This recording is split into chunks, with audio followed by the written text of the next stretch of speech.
Welcome to Tutor Online.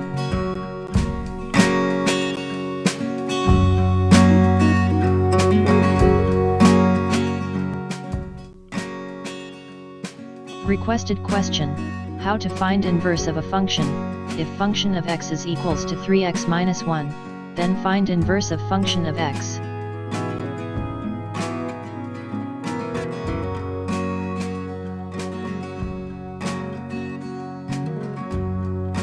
Here our function f of x is equals to 3x minus 1 and we have to find its inverse. First, we will see that how this function is generated and then go in reverse order to find its inverse. F of x is formed by first multiplying x by 3 and then subtracting 1 from it, as shown.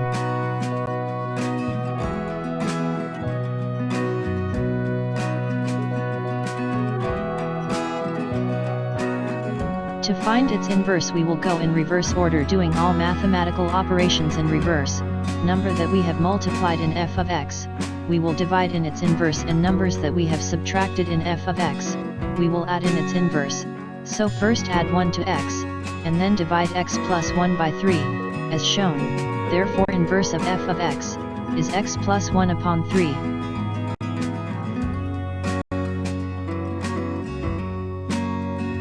Thanks for watching. Do subscribe our channel by clicking the button below. Also press bell icon in order to get notifications of our future videos.